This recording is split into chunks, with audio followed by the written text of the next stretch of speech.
દેશ હોય કે વિદેશ, ગણેશોત્સવની તૈયારીમાં શ્રીજીના આગમન તેમજ વિસર્જન માટે નવો ટ્રેન્ડ જોવા મળી રહ્યો છે। આયોજકો દ્વારા ગણેશ પંડાલોને સરસ થીમ સાથે તેમજ વિવિધ મેસેજો આપતી કૃતિઓ બનાવાઈ રહી છે। ગણેશ ભક્તો દ્વારા શ્રીજી પંડાલ સહિત અનેક જગ્યાએ વેશભૂષાના માહોલમાં રંગ જામ્યો છે। શ્રીજીની ભવ્ય શોભાયાત્રાઓ જોયા બાદ હવે શ્રીજી પંડાલમાં વિરાજમાન થઈ ચૂક્યા છે। ત્યારે સુરત જિલ્લાના માંડવીના કરંજ ગામે કેદારનાથ મંદિરની થીમની પ્રતિકૃતિએ આકર્ષણનું કેન્દ્ર જમાવ્યું છે।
કરંજ ગામના મહાકાલ યંગસ્ટર ગ્રુપ વર્ષોથી ગણેશોત્સવ હર્ષોલ્લાસથી વાજતે ગાજતે ઉજવણી કરે છે। આ ગ્રુપ આ વર્ષે ગણેશોત્સવ પર કંઈક અલગ થીમ બનાવવાનું વિચાર્યું હતું। ગ્રુપ દ્વારા અંતે કેદારનાથ મંદિરની પ્રતિકૃતિ બનાવવાનું નક્કી કરાયું। અમારા ગામમાં જે કેદારનાથની આ થીમ બની છે, પહેલાં તો એ બાબતે અમારા તમામ ગામના જે યુવકો છે એમને બિરદાવું છું। અને ખરેખર એમને આ વિચાર ક્યારે આવ્યો કે 2-3 વર્ષ પહેલાં જ્યારે કેદારનાથ જે ઓરિજિનલ મંદિર છે આપણું ઉત્તરાખંડમાં, ત્યાં દર્શન માટે આ લોકો ગયા હતા। ત્યાંથી એ લોકોએ નક્કી કર્યું હતું કે અમારા કરંજમાં એકવાર થીમ તો બનાવીશું અને ભવિષ્યમાં શક્ય હશે તો મંદિર પણ બનાવીશું। અને આજે એ સપનું આ લોકોએ પરિપૂર્ણ કર્યું છે। લગભગ 2.5 મહિનાથી સખત મહેનત, રાત દિવસ આ લોકો એક કરી નાખ્યા છે। વર્ષ કે 3 વાગ્યા સુધી આ લોકો કામ કરીને ગામના 30 થી 40 યુવાનો મહાકાલ યંગસ્ટર, આ જે ગ્રુપ છે એમનું નામ મહાકાલ યંગસ્ટર આયોજિત છે। આ 2.5 મહિનાની સખત મહેનત બાદ આજે લાકડાના એક વાંસ, એના ઉપર આખું ફાઉન્ડેશન તૈયાર કરીને એના ઉપર પીવીસીની સીટ લગાવીને પછી ફાઇનલ ટચ વોલપેપરથી આપ્યો છે આ લોકોએ। અને ખૂબ જ ઝીણવટભર્યું, જે આર્કિટેક્ટ અને એન્જિનિયર લોકોને શરમાવે એવી કામગીરી આ યુવાનોએ કરી છે। તો એકવાર આ બધા યુવાનોને ફરીથી હું બિરદાવું છું। મંદિરની સાઇઝ લગભગ 25 ફૂટ એની ઊંચાઈ છે અને 25 ફૂટ લંબાઈ છે અને 12 ફૂટ એની પહોળાઈ છે। શરૂઆતમાં અમે આ એક મંદિરની જે રીલ્સ બનાવી હતી, શરૂઆતની જે કામગીરી છે અને જ્યાં સુધી પરિપૂર્ણ થઈ ત્યાં સુધીની રીલ્સ બનાવી હતી અને એ રીલ્સ સુરતની તમામ ચેનલો પર અપલોડ થઈ હતી। લગભગ 20 લાખથી વધુ લોકોએ આ રીલ્સ જોઈ છે અને દર્શન માટે ખૂબ બધા ભાવિ ભક્તો અહીંયા આજુબાજુથી આવે છે અને ખૂબ કેદારનાથનું ઓરિજિનલ વાતાવરણ હોય એવો અહીંયા માહોલ અહીંયા સર્જાયો છે કરંજ ગામની અંદર। તમામ ભાવિ ભક્તોને મારી નમ્ર અપીલ છે કે RN ન્યૂઝ આ જે ચેનલ છે એના માધ્યમથી તમે આ વિડીયો જ્યાં સુધી પહોંચે એ તમામ લોકોને મારી નમ્ર વિનંતી છે કે દર્શન માટે કરંજ, અમારું જે કીમની નજીક આવેલું છે માંડવી રોડ ઉપર, ત્યાં તમે દર્શન કરવા માટે પધારો। વિનામૂલ્યે દર્શન અહીંયા મળે છે, કોઈ પણ પ્રકારની ફીસ અહીંયા લેવામાં આવતી નથી। એ ખાસ મારા ભક્તોને મારે જણાવવાનું છે। કરંજના ખેતીગામ કરતા ગામના મહેશભાઈ પટેલે કેદારનાથ મંદિર બનાવવા સંપૂર્ણ માર્ગદર્શન પૂરું પાડ્યું। પ્રથમ તો યુવાનો દ્વારા સંખ્યાબંધ બંબુ વાંસનો જથ્થો લાવવામાં આવ્યો। ત્યારબાદ ઇન્ડસ્ટ્રીઝમાં વાપરવામાં આવતી pallet ply, waterproof colour, China coated seed સહિતનું મટીરિયલ લાવવામાં આવ્યું અને ત્યારબાદ શરૂ કરવામાં આવ્યું મંદિર નિર્માણનું કાર્ય। ગ્રુપના યુવાનો દ્વારા રોજ રાત્રે 9 વાગ્યાથી કામ શરૂ કરવામાં આવતું અને લગભગ રાત્રિના 2 થી 3 વાગ્યા સુધી, એટલે કે 6 કલાક જેટલો સમય આ મંદિરની પ્રતિકૃતિના નિર્માણમાં આપવામાં આવતો। પ્રથમ બાંબુ વાંસ દ્વારા સ્ટ્રક્ચર ઊભું કરવામાં આવ્યું, ત્યારબાદ તેની ઉપર પેલેટ પ્લેટ લગાડવામાં આવી તેમજ ચાઇના કોટેડ સીટના ખૂબ જ બારીકીથી લગાડવામાં આવ્યા. એક તરફ વરસાદ પણ વરસી રહ્યો હોય જેના કારણે વોટરપ્રૂફ કલરનો ઉપયોગ કરવામાં આવ્યો.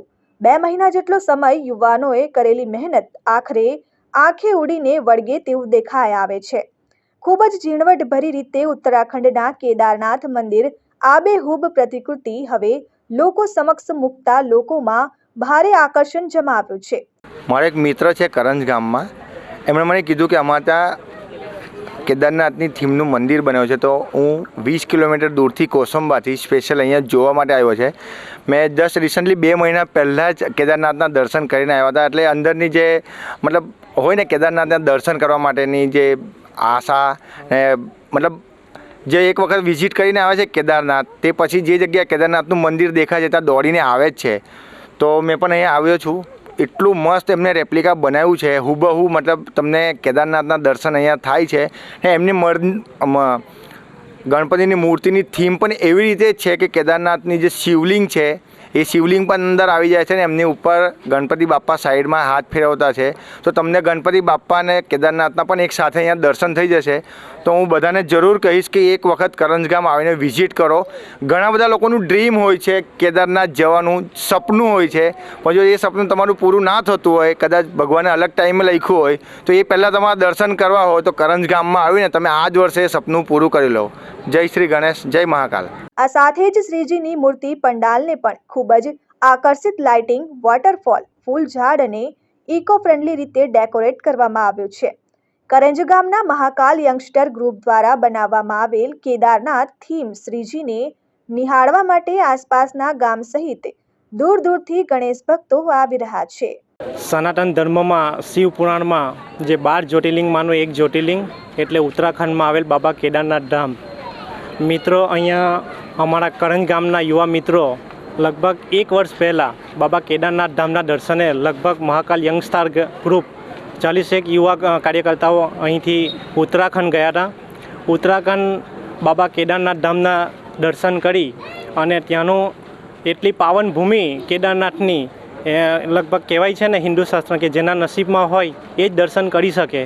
તો યુવા 40 કાર્યકર્તા મિત્રો ઉત્તરાખંડમાં ગઈ બાબા કેદારનાથ ધામના દર્શન કર્યા અને દર્શન કરીને પરત ફરીને રિટર્નમાં યુવા કાર્યકર્તા મિત્રોએ વિચાર્યું કે અમારે પણ આપણે કરંજ ગામમાં જઈ એક બાબા કેદારનાથ ધામનું થીમ બનાવી અને આપણી આસપાસના જે વડીલો, યુવાઓ, કાર્યકર્તાઓ, આપણા ગામના વૃદ્ધ માતાઓ, બહેનો જે હોય કે જેનાથી ઉત્તરાખંડમાં બાબા કેદારનાથ ધામ જઈ નહીં શકાય, એટલા માટે આપણે આપણા કરંજ ગામમાં એક બાબા કેદારનાથની કોઈ પણ પ્રસંગ હોય, ક્યાં ગણપતિ હોય તો ક્યાં નવરાત્રિ હોય, પરંતુ વિચાર આવ્યો કે આપણે ગણપતિમાં બાબા કેદારનાથના ધામની થીમ બનાવીએ. એ રીતે એ લોકોએ આયોજન કર્યું. લગભગ વિનામૂલ્યે દર્શન અહીં અને વિનામૂલ્યે રાત દિવસ મહેનત કરીને યુવા કાર્યકર્તાઓ મિત્રોએ લગભગ કોઈ પણ જાતના ધંધાની બાબત હોય એ બધી સાઈડ પર મૂકીને બાબા કેદારનાથનું મંદિર રાત્રે 3 વાગ્યા સુધી કામ કરીને આ મંદિર બનાવ્યું છે. અને મંદિર અહીં એવું પાવન જગ્યા પર છે. આજે મેં પણ અહીં દર્શન કર્યા બાબા કેદારનાથ ધામના, તો લગભગ અહીંયા એવું લાગે છે કે અમે ખરેખર સાક્ષાત ઉત્તરાખંડમાં જ. મિત્રો, બહુ સરસ અહીં કેદારનાથ ધામની થીમ અહીં બનાવી છે અને વિનામૂલ્યે અહીંયા કરંજ ગામમાં આ દર્શન પણ થાય છે. લોકો આજુબાજુના કરંજ, હરિયાલ, મોલવોલ, લીમોદરા, વડેથી, પાણેઠા, કીમ, કુરસટ, કારેલી ને બધા આજુબાજુના વિસ્તારોમાંથી બધા કાર્યકર્તાઓ આવીને રાતના લગભગ 12-1 વાગ્યા સુધી દર્શન કરવા માટે અહીં લાંબી લાઈનો અને કતારો લાગી છે. ખરેખર અહીં અદ્ભુત પાવન ધરતીની ભૂમિ બની ગયેલી છે અને બાબા કેદારનાથ ધામ જેવી થીમ હજુ લગભગ મેં પણ નથી ગયો, પરંતુ અહીં મને એવું લાગે છે કે હું આજે ઉત્તરાખંડમાં છું. એવી ધન્યતા પ્રાપ્ત કરીને અહીં આ દર્શન કરવાનો લાભો બધાને મળે છે. એટલે આ RN TVના માધ્યમથી હું પણ કે બધા આજુબાજુના વિસ્તારના લોકોને કહેવા માગું છું, તમે પણ એકવાર અમારા ગામમાં પધારો, બાબા કેદારનાથના દર્શન કરો. દર્શન કરીને પાવન ભૂમિ પર એકવાર દર્શન કર્યા બાદ તમારું જીવન પણ આગળ વધશે એવી મને આશા અને અપેક્ષા છે. બસ આ જ કહેવું. હર હર મહાદેવ. વિજય યાદવ, RN ન્યૂઝ, કરંજ, માંડવી.